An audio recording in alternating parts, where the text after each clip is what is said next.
Clara Vance had developed feelings for the disabled young man I was sponsoring. I discovered this when I saw the text messages she had sent to her friend. "Leo's life is just too perfect," she had written. "He's so flawless, he's almost like a mannequin. I'm starting to find it all incredibly boring."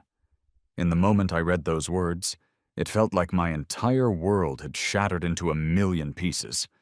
I immediately blocked her number, her social media, everything, and made arrangements to move abroad. 5 years passed. I had just returned home when, during a media interview, a reporter posed a question. "We've heard that the Vance family heiress, Clara Vance, is about to get engaged. Have you heard anything about this?" I simply shook my head. "I think the name sounds familiar, but we aren't close. Regardless, I wish her all the best." That very night, after the news of my interview spread, Clara boarded a plane and flew directly from London to New York. I had come back to the United States to participate in a classical dance competition. The prestigious international event, held only once every 3 years, was hosting its final rounds in New York City. The second I stepped off the plane, I was engulfed by a swarm of media. My agent tried frantically to create a path for me through the chaos.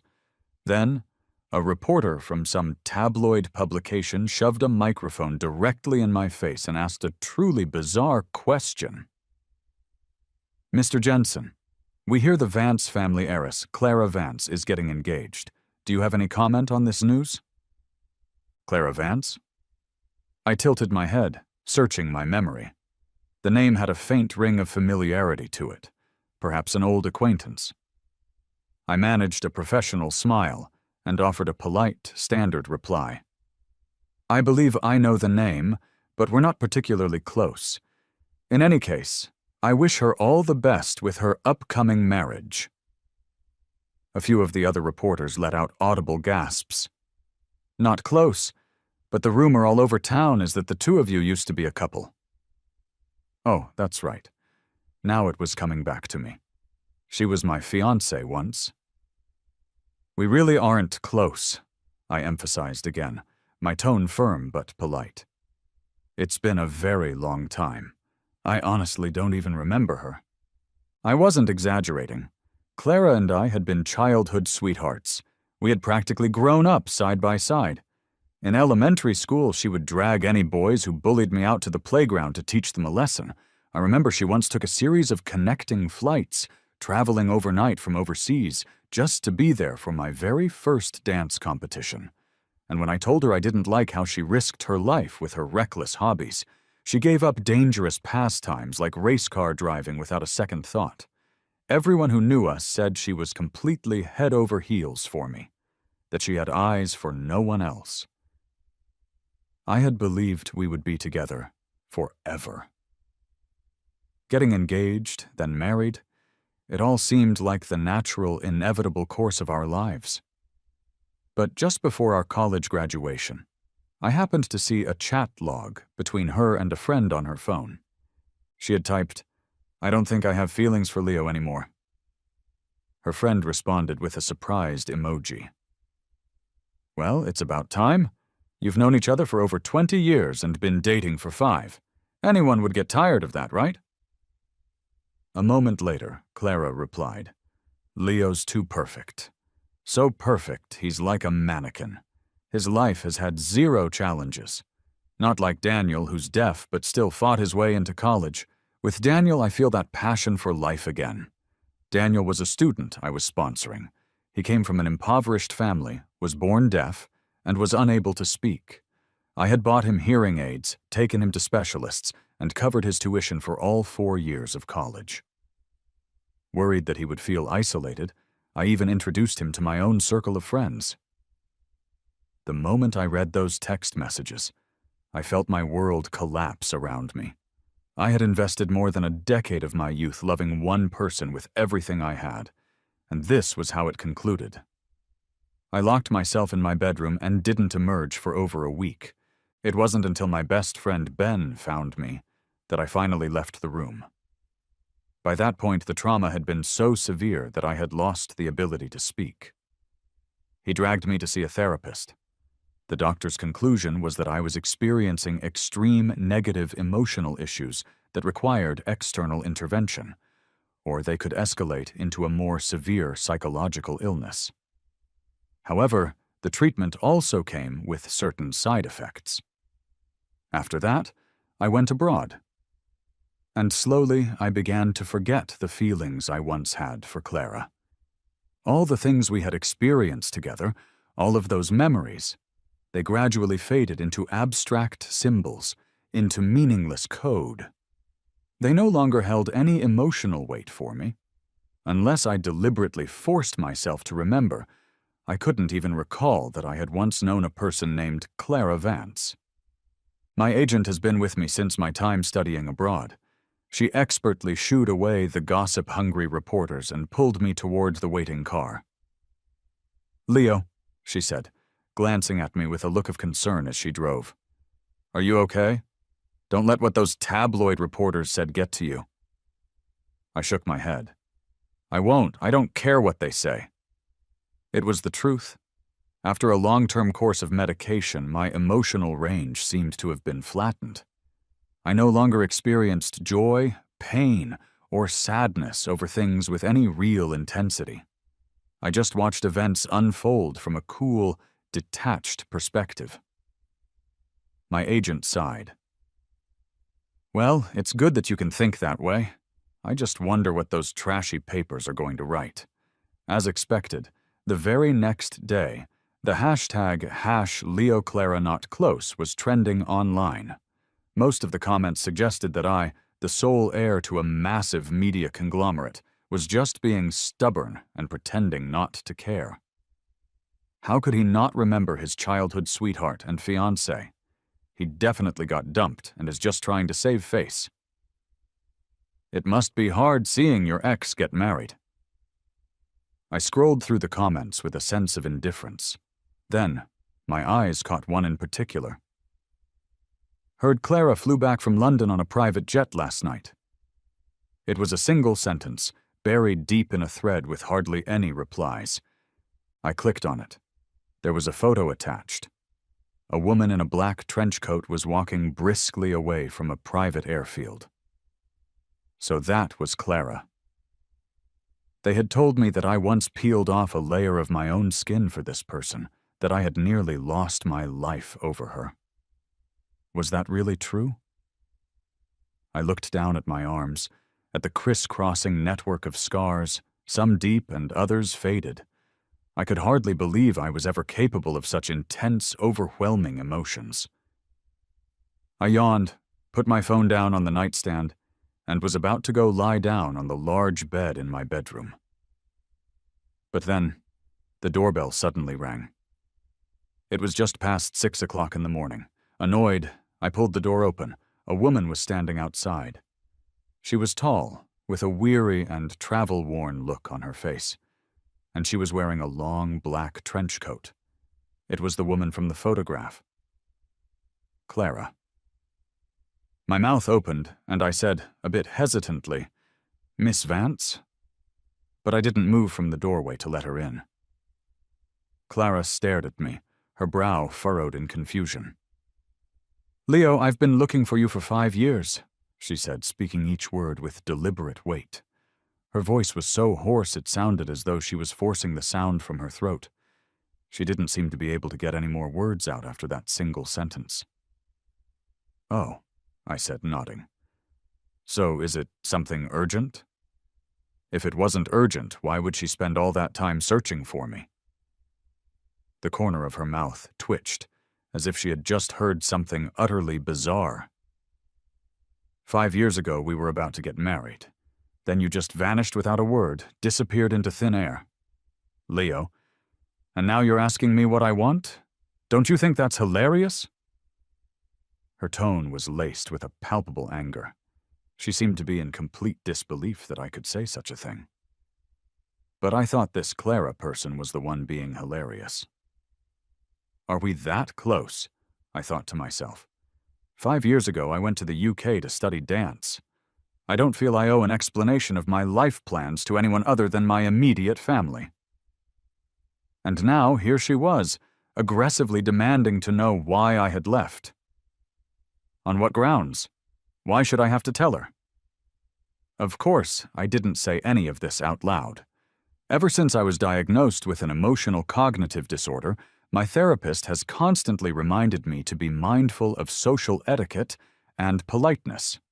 I might not think anything of the words I say, but the sensitive, average person on the receiving end might form a strange or negative impression of me. Cold, abrupt, unfeeling. Thinking of this, I composed myself and put on a standard, neutral smile. I recited a line that felt like it was straight out of an etiquette textbook, word for word. Right, sorry for any trouble back then. So, is there anything I can help you with now? I thought my reply was flawless, completely unobjectionable, but Clara seemed completely unable to accept it. Her expression shifted in an instant. She stared at me, her jaw clenched tight. "Leo," she demanded sharply, "can you stop pretending? Stop acting like you don't know me, like you're just coldly pushing me away." Clara looked utterly exasperated. But I just found the situation strange. I hate dealing with these kinds of complicated personal relationships, and I hate trying to guess what other people are thinking. Just then, the phone in my bedroom began to ring, saved by the bell. I quickly went inside to answer it. It was Khloe Lynn. She's my partner for the pas de deux in this competition. My dance teacher in London, a master at the very top of the dance world, is also Khloe's uncle. He once said of the two of us, "When it comes to raw talent, Leo has a slight edge. But Leo, you're missing something.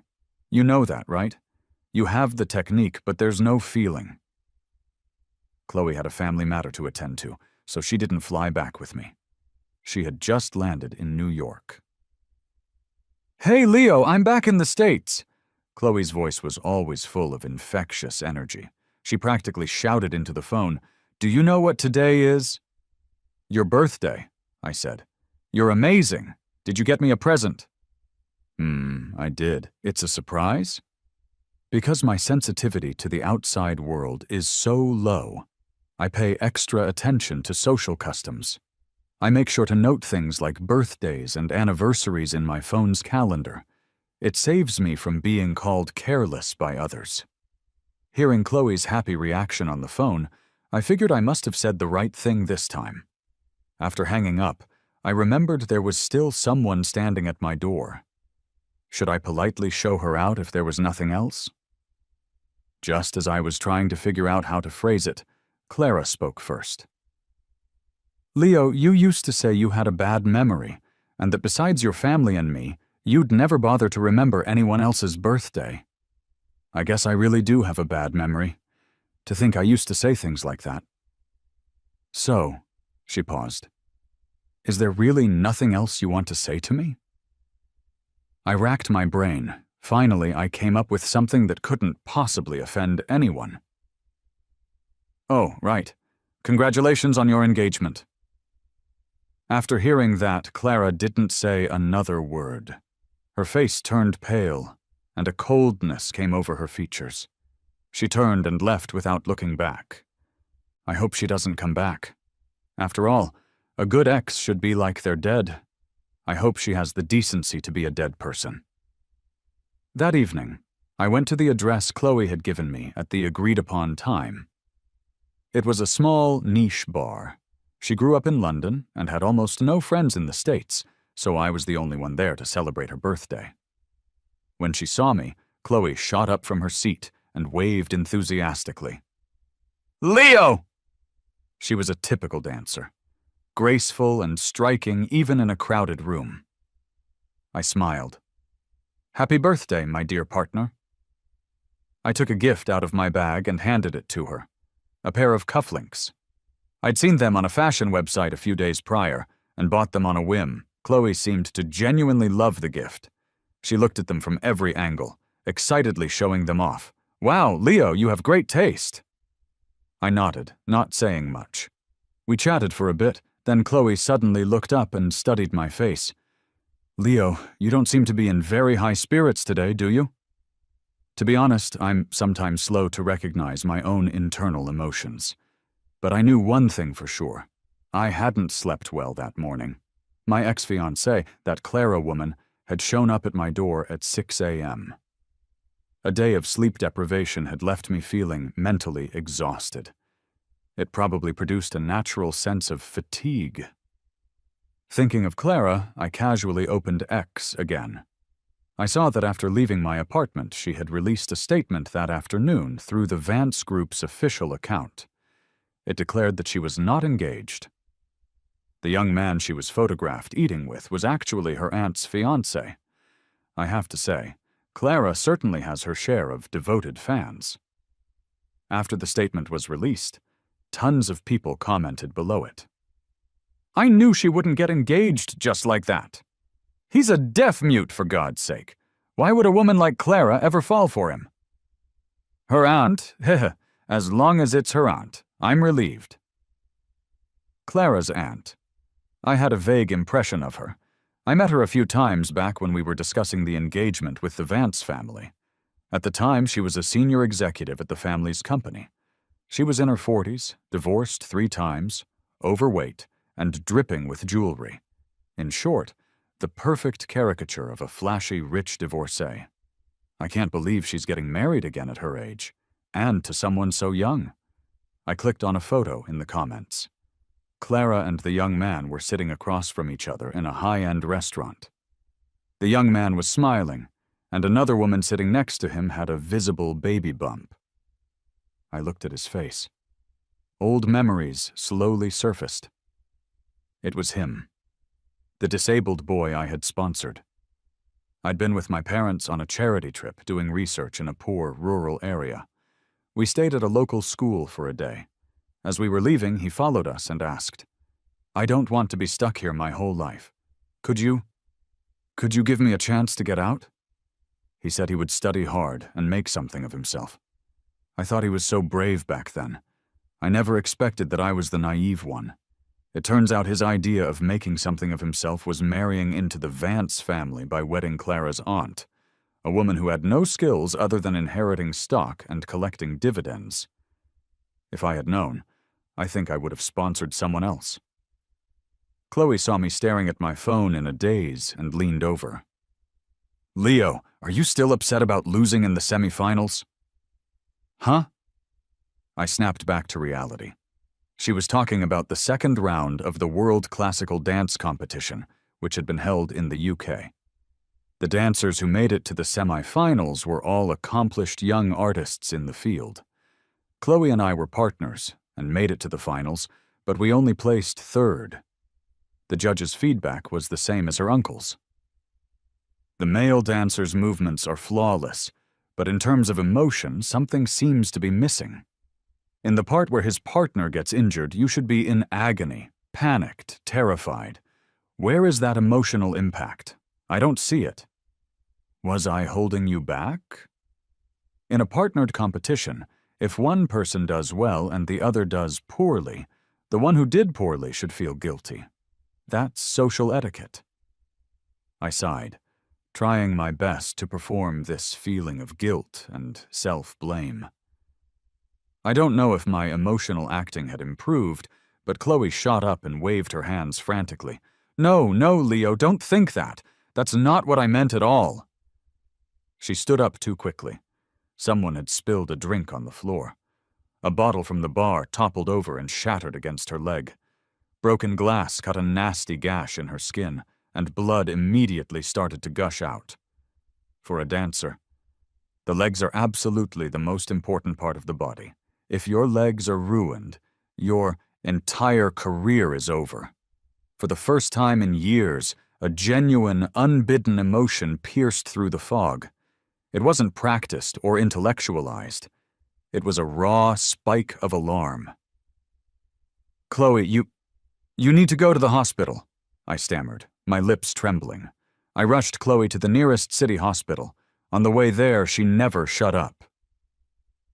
"Leo, I've never seen you so worked up. You're worried sick about me, aren't you?" Her chatter finally faded from my ears when the doctor took her into the examination room. The world was quiet again. I sat on a bench outside, replaying the emotion that had just risen in my chest. It felt like a very, very long time since I had been genuinely worried about someone. Sadness, anxiety, joy, unease. Years ago, those feelings used to be a part of me. What happened back then? I think someone hurt me. I had a major breakdown and it burned out all my emotions. The bench I was sitting on happened to be right across from the elevator. And what a coincidence. At that moment, the elevator dinged and the doors opened right in front of me. Clara and the boy I used to sponsor stepped out together. Oh, right, I remember now. His name is Daniel. I subconsciously glanced at the floor indicator. The elevator had come down from the 8th floor. The 8th floor. Obstetrics and gynecology. Isn't this kid her aunt's fiancé? What kind of rich family drama is this? I couldn't figure it out, and I couldn't be bothered to think about it. When Clara saw me, her expression changed. She quickened her pace, walking ahead and leaving Daniel behind. It wasn't until Daniel coughed a couple of times, pointed to his stomach, and quietly said her name that she turned back. She spoke while making hand gestures. You should be able to get back on your own, right? Her voice was cold. If you need anything in the future, call my aunt. If she doesn't answer, call her assistant. Clara walked straight toward me. What's wrong with you? Why are you at the hospital? She demanded as soon as she reached me. Though I didn't feel the need to explain anything to her, I still shook my head. A friend got hurt. I brought her here. She seemed to let out a breath of relief, then sat in the empty spot next to me and said softly, "As long as you're okay." Then again, this hospital was also where I received my psychological treatment back in the States. I still keep in touch with my therapist here. He monitors my condition and provides guidance on my medication. After Clara sat down, we fell into a mutual silence for a while. I thought she could finally be quiet, like a dead person, but she spoke again, and what she said made no sense. Leo, don't get the wrong idea. There's nothing between him and me. She looked at me anxiously, her voice tinged with nervousness. I haven't been in contact with Daniel at all for the past 5 years. What does that have to do with me? Why is she explaining this to me? I gave a perfunctory, "Oh." She continued as if talking to herself. It was only this last month. My aunt is on a business trip abroad, and this is her first child. My grandfather is making a huge deal out of it. He heard that I knew Daniel and insisted I help out when I had time. I stared at the ceiling. Oh. She looked down, as if gathering her courage, and said carefully, I heard you saw that conversation on my phone back then. Uh-huh. No matter what Clara said to me, I just replied with a string of ohs and uh-huhs. Finally, she seemed to snap. She shot her head up, staring at me without blinking, her eyes welling up. Leo, besides oh and uh-huh, is there anything else you can say? Huh? Do you have to act so cold on purpose? She grabbed my wrist, her voice trembling. You used to get mad. You'd get jealous when I talked to other guys. When I forgot something I promised you, you'd get angry and not talk to me all day. The time I flew overnight from the UK to see your dance competition.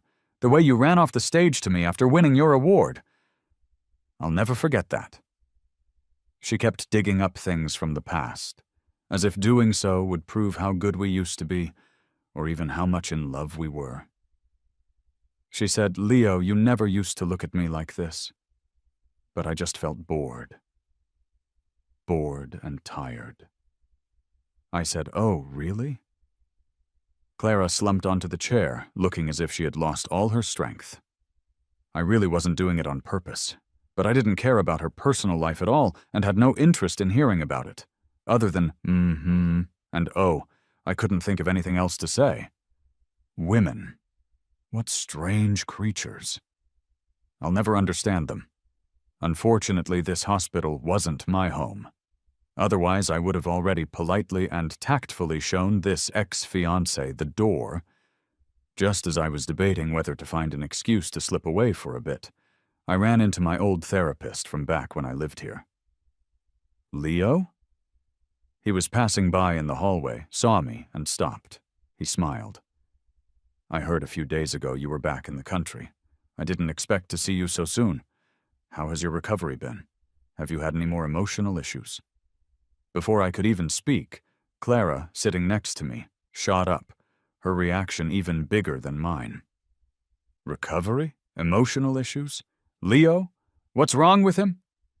You're Clara Vance? The doctor frowned, looking her up and down. During my early treatment, I had shown him a photo of us. I think it would be better for the stability of your current condition if you two talked things out, the doctor said to me after a moment of thought. After all, she was the trigger for your initial episode. Then he turned to Clara. You don't know, do you? About Leo's emotional cognitive disorder. This whole thing started because of you. I really didn't care whether Clara knew about my condition or not. Her entire existence was irrelevant to me. But after hearing the doctor's full explanation, her composure completely shattered. She slowly sank to the ground. Like a lost, lonely bird, she leaned against my leg. She looked pathetic and desolate. Leo, she murmured, reaching out, trying to take my thumb in her hand. But I pulled away. Clara froze, her head sinking even lower. I was so wrong. I was just being stubborn, saying things I didn't mean. Sometimes I don't even know what I'm saying. Leo, can you forgive me? She asked the last question so carefully, but she never dared to look up at me. In the years I was abroad, I rarely thought about Clara. The happy, sweet times we had, and the pain she caused me, it had all gradually faded away. So there was nothing to forgive or not forgive. After all, when it came to her, there was no deep mark left on my heart. Oh, I said. She immediately looked up, her eyes lighting up. Really? Leo, you can forgive me? Can we have a chance to start over? Ugh. I pursed my lips. No, Miss Vance, we're not close. Could you please not talk to me in that tone? Not close. Clara rolled those two words around on her tongue. Eventually she left. She looked utterly dejected. Her back stooped, nothing like the vibrant, powerful business queen from the magazine photos. I checked my watch. It had been almost an hour since Khloe went into the exam room. I leaned against the wall with my eyes closed and rested for another few minutes. The door behind me finally opened. A nurse came out, helping the poor girl. Glass shards got into her calf. It took a while to clean, disinfect, and remove all the debris. I took Khloe from the nurse, letting her lean on my arm. Will this affect her movement or dancing? I asked quickly. It shouldn't. No damage to the muscles or bones, but she should rest for a few days to avoid infection. The finals were in 2 weeks. There was enough time. Khloe must have been truly exhausted by her birthday ordeal. On the drive back to her apartment, she slumped in the passenger seat and quickly fell asleep. Her leg was wrapped in a thick bandage. It reminded me of a scene from our final dance piece. A princess in peril, pursued by enemies, is struck in the chest by an arrow from afar. She collapses on the edge of a cliff. My character, the knight, kneels beside her, panicked and grieving. I could never get that final scene right. The movements were perfect, but something was always missing. Because of my emotional issues, I couldn't advance further in my dance career. A few years ago, I even thought about quitting the stage, retiring early to become a teacher.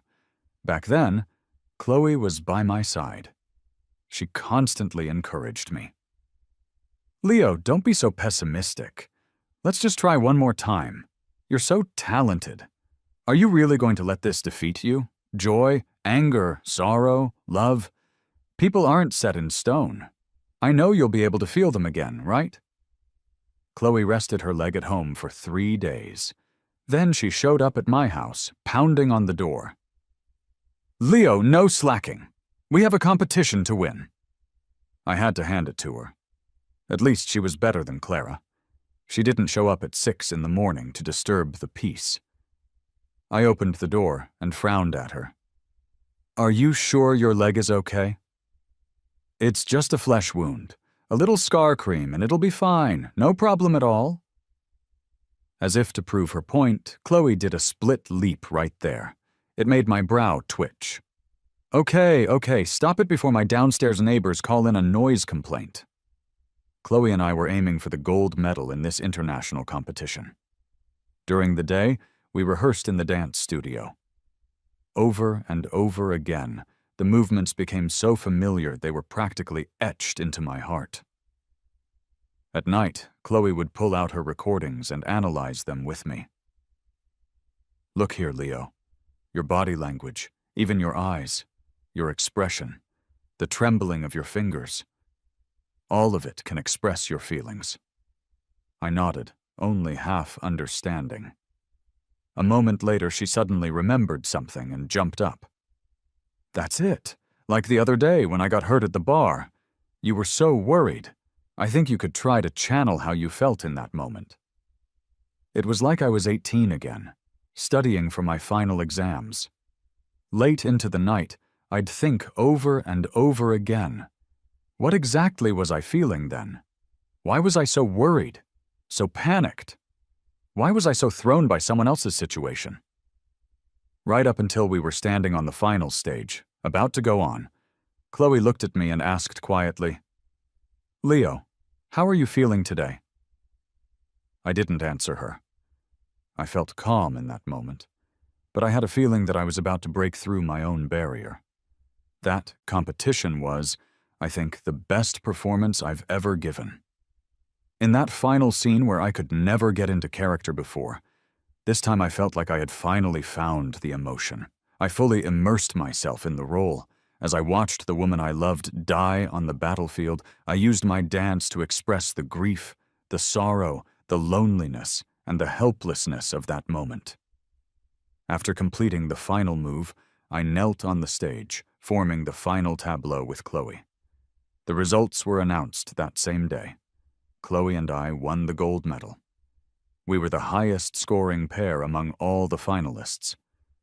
Before I could even react, Khloe rushed over and hugged me tightly. "Leo, we did it!"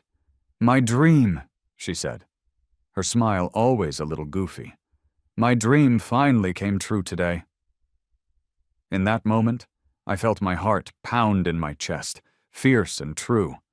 It was a feeling I hadn't had in a long time. Because this was the first time an international classical dance competition was held in the States, there were an unusual number of reporters present. After the award ceremony, Khloe and I were surrounded by microphones and cameras. Most of the questions were about our careers, training schedules, choreography, our mentor's style, and so on. Suddenly, a microphone was thrust forward. The question was pure gossip. "We hear that you two are a couple?" For a moment, the atmosphere went silent. Khloe and I glanced at each other. The other reporters were rubbing their hands together, their faces eager for a juicy story. Ugh. I scratched my head, thinking. The media's misunderstanding probably came from the judge's comment after our performance. As a professional dance critic, this is the most memorable interpretation of a piece I have seen in recent years. The execution was flawless, impeccable. Especially in the final scene, the male dancer's emotional expression was so restrained, yet profound. The judge smiled. "You two aren't a real couple, are you?" And just like that, the rumor started. I opened my mouth, about to explain. Suddenly, a reporter said, "Hey, isn't that the Vance heiress, Clara Vance?" Many people turned to look in that direction. It was her. She even had 2 assistants with her. She must have a good relationship with the media because they automatically cleared a path for her as she walked over. "Congratulations, Leo. Your dream finally came true." She stood in front of me and handed me a bouquet of red roses. I hadn't seen her in a few days, and she didn't look well. She was wearing a gray pantsuit, her posture still straight, but her cheeks looked thinner, and there were faint, dark circles under her eyes. I hadn't expected to see her here, but it was a public place, and I couldn't exactly kick her out, so I took the roses. The reporters next to us immediately pounced as if they'd found a new story. "Miss Vance, you and Mr. Jensen must have been family friends for years, right? Even with Mr. Jensen being abroad for so long, you two still seem to be on great terms." Clara stared at me without blinking. I couldn't tell if she was answering the reporter or talking to me. "Yes. For all these years I've been looking for him. Leo, I was wrong before. I apologize." Clara's intense gaze made me feel uncomfortable. I looked down. Tucked inside the roses she'd given me was a small box. I pulled it out absent-mindedly. It was black velvet, exquisite and beautiful. Without thinking much of it, I opened it. Inside lay a watch of extraordinary design. The crowd seemed to fall silent for a second, then let out a collective gasp of astonishment. "Oh my God, am I about to witness a proposal?" a cameraman shouted out. I calmly analyzed the situation. Clara and I had broken up a long time ago. Her giving me a watch was highly problematic. I pinched the box closed and held it out to her. "You dropped this. Here." "I didn't drop it." Clara cut me off urgently. Her breath hitched, as if she was both weighing her words and gathering a great deal of courage. Finally she spoke. Her voice was tentative and careful. "Leo, we used to have a marriage pact. I want to fix my mistake." Clara's solemn tone and expression made it sound like a proposal. But strangely, I didn't feel a shred of romance, just annoyance. I took 2 steps forward, grabbed Clara's wrist and shoved the watch box back into her hand. "Here, take it back. I don't want it. We're not even close. Giving me a watch is completely inappropriate." The camera flashes were relentless. The crowd of reporters, who had been dead silent, now looked like they had just witnessed the show of a lifetime and couldn't hold back any longer. They were all on their tiptoes, holding up microphones. Whoa, was that a proposal? This is like watching a train wreck in slow motion. So in that last interview when Mr. Jensen said they weren't close, he really meant it? But Miss Vance's expression doesn't look like it. This is looking more and more like a one-sided pursuit. Am I allowed to say that? The chatter grew louder, but Clara didn't seem to care. She looked down, staring intently at the watch box in her hand. I think if the Emmy from 5 years ago had been proposed to by the person I loved in front of everyone, I would have been happy. But now, everything seemed to be reversed. Her fingers trembled, looking stark and lonely under the bright lights of the auditorium, and I no longer had any inclination to comfort her. Maybe because Clara looked so pathetic, the reporters finally stopped hounding her. Someone picked up the thread of the conversation. "Oh, right. Where were we before Miss Vance arrived?" I think we were talking about Leo Jensen's relationship with his partner, Khloe Lynn." Perhaps sensing that this topic would be another blow to Clara, the reporters' voices grew quieter. But, of course, there was always one who wasn't afraid to stir the pot. He stuck a microphone in front of Khloe. While Clara and I were having our exchange, she had been silent, just watching me. Now that her name was finally mentioned, she curled her lips into that cheerful grin again.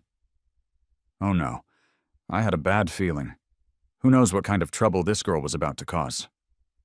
Sure enough. "Ha! How did you guys know I was pursuing Leo? I haven't succeeded yet, mind you, but I have proximity on my side. That's an advantage, right?" That night, social media exploded. The top trending topics were all about the love triangle between me, Khloe, and Clara. I suddenly realized I didn't even know how Clara left that day. All I remember is that when I heard Khloe's bizarre announcement, my face instantly turned red. I snatched the microphone from her hand. "Can you please not make things up?" I just felt flustered, clumsy. Someone laughed. I thought nothing could make this guy flinch, not even if the sky was falling. What's wrong with me? I actually think this is kind of sweet. After the interview, Khloe and I were dragged to a celebration party by some colleagues from a dance academy. I don't like to drink, so I hid in a corner and scrolled through some posts, which only made me feel more bored. Suddenly, I received a text from my dad. "Leo, what's going on with you and Clara?" I scratched my nose. Even an old-timer like him was surfing the web now. Unexpectedly, he wasn't talking about Clara's watch proposal at the award ceremony. He sent me a few pictures. They were photos of several contracts. They were for some of the Vance Group's major projects this year, apparently with profits in the tens of millions. Then came a series of long voice messages. Clara said she wants to transfer these projects to me. She said not to worry, and she doesn't want you to feel burdened. She knows what she did to you was wrong, and she's not asking for your forgiveness. This money? I know my dad. He always says only a fool doesn't take a free lunch. I didn't really care. I typed 2 words. Up to you. My dad sent a winking emoji. I'll transfer all the profits to your account, my dear son. Don't think you're taking advantage of her. She owes you this. You suffered so much because of your illness back then. Shouldn't she compensate you? This tiny amount for emotional damages is letting her off easy. After talking with my dad, I put my phone down. For some reason, I had a feeling that I would never have anything to do with Clara again. She was going to completely and utterly fade out of my life. I let out a long sigh and walked out of the private room. The night outside was beautiful. A gentle breeze blew, carrying the low hum of cicadas. I sat down on the edge of a flower bed. A begonia branch reached out and rested on my shoulder. It had been a long time since I'd felt such a pleasant, comfortable atmosphere. But then someone made a phone call behind me, shattering the peace. It was Khloe. She was talking to her uncle, and the phone was on speaker. My mentor's voice was as loud as Khloe's. "Kid, when are you going to win Leo over? I don't want him to call me Maestro anymore. I want to hear him call me Uncle." Oh, God. I never knew that stoic master of the dance world could say something like that. "I'm afraid if I'm too aggressive, I'll scare him off. It's all your fault, you know. You're always so gloomy, never helping your niece out." After saying that, Khloe turned around. She saw me and froze on the spot. The atmosphere turned cold. Only her mentor on the other end of the line, oblivious to what was happening, was still shouting, "Why aren't you talking? Bad signal? Hey kid, who did you run into? Hello? Hello?" I took the phone from Khloe's hand and answered directly. "Uncle, hi. It's me. I haven't been able to sleep for 3 nights in a row." The doctor prescribed me sleeping pills. Sometimes, after taking the medicine, I'll drift into a hazy sleep and always dream of Leo. I dream of how things used to be. We had just gotten engaged. Everything still seemed perfect. He would leap off the stage and run toward me from a distance. "Clara! Clara!" His voice was always so beautiful. I couldn't help but pull him into my arms. And that's when the dream always abruptly ends. I open my eyes, reaching out in a panic, my heart pounding. But the bedroom is pitch black, there's nothing. Just me, all alone, pathetic, like a queen who has lost her entire kingdom. I went to see a doctor. The diagnosis was not surprising. I had developed psychological problems. I couldn't sleep and would have frequent hallucinations. I started to fear crowded places. Sometimes, during a meeting with senior executives, I would suddenly see Leo push the door open and walk in. He'd be carrying his dance bag, his tone the same as it always was. He'd frown and complain, "Clara, we had plans to go out. Why are you late again?" I'd quickly say, "It's all my fault. I'll buy you a gift. Will you forgive me?" The executives, sitting rigidly in their chairs, would look at me like they'd seen a ghost. Their eyes would be wide, but they wouldn't dare make a sound. "Oh, they can't see Leo. I'm the only crazy one." Actually, 5 years ago, after Leo went abroad, I went through a period of being very unwell. At that time, I couldn't find him no matter where I looked. WhatsApp, even the video apps. He had blocked me on every communication tool. He left no room at all. I was going insane. I went to the Jensen family's villa. His parents wouldn't see me, so I just waited outside. I went every day, even in the wind and rain. Some of my friends asked if I had been possessed. Finally, Leo's father agreed to see me. "Don't come here anymore. Leo has nothing to do with you."